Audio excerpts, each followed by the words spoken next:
Today, the United States is also signing our own bilateral agreements with the Congo and Rwanda that will unlock new opportunities for the United States to access critical minerals and provide economic benefits for everybody. And we'll be involved with sending some of our biggest and greatest companies over to the two countries. And we're going to take out some of the rare earth and take out some of the assets and pay, and everybody's going to make a lot of money.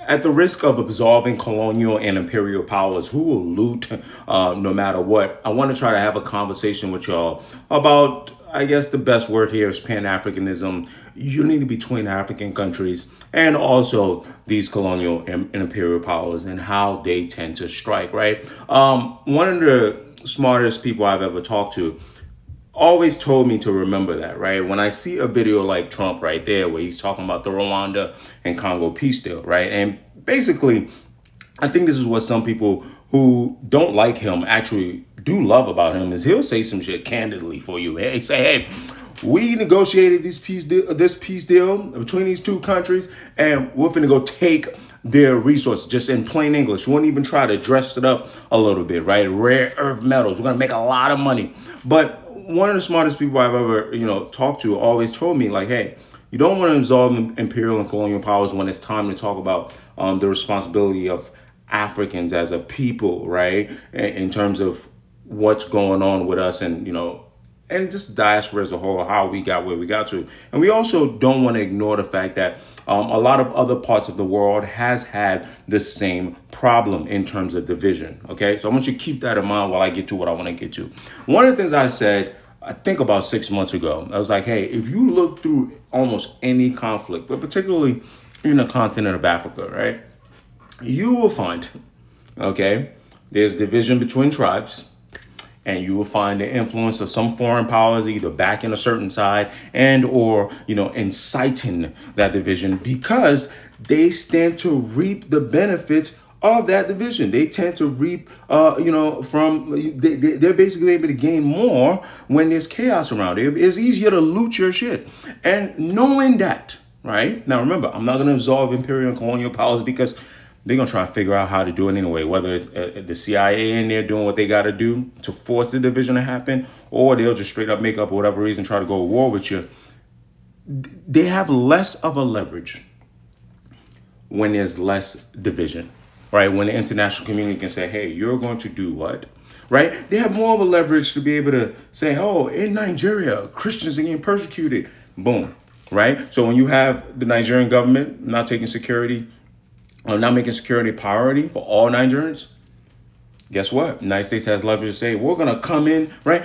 We're the world's cop. We're going to come in, right? When you see what's going on in Rwanda and in Congo, I'm sorry, you have I've seen a lot of Congolese people say, yo, we just want peace, man. So whatever cost that comes at, we'll take it. I understand that sentiment. Right. But that's what gives people like Trump and the rest of Europe and whoever involved in those peace deals say, hey, if we broker a peace deal, if we can, help them not harm each other off the back end, we will loot and, take from their resources. And what I'm trying to say is, I know there are a lot of people that have criticism of Pan-Africanism.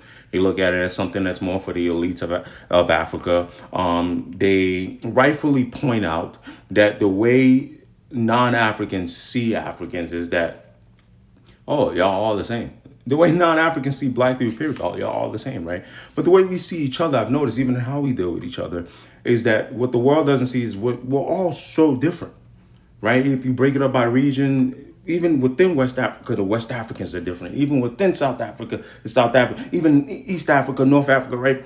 But I always wonder what would happen if we saw each other the way they saw us in that realm, right? If each tribe looked at the other tribe and said, yeah, we got different things that we do, but we African first.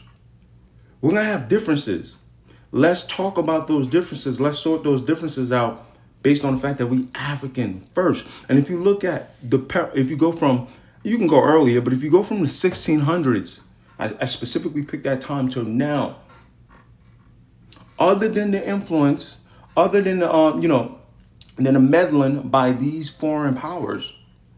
The thing that has cooked us, whether it comes to the slave trade, whether it comes to civil wars, whether it comes to genocide, the thing that has cooked us the most is tribalism, right? Is the heavy division, right? It's easier to break one branch, easy, than 1,000 of them. So when I see that video from Trump, I get the outrage from everybody. Like, I'm with you, right? It's like, damn, plain English. Gone long from the days of the scramble from Africa till today. We're still talking about going to loot outright. But I often wonder, at least for my generation and the kids coming up and the kids after, Africans all across the diaspora, even outside the continent of Africa. That's why the diaspora was then, it's like, it always turns me into like the Punisher. I get like, right? Because I know the consequences are dire. Make sense?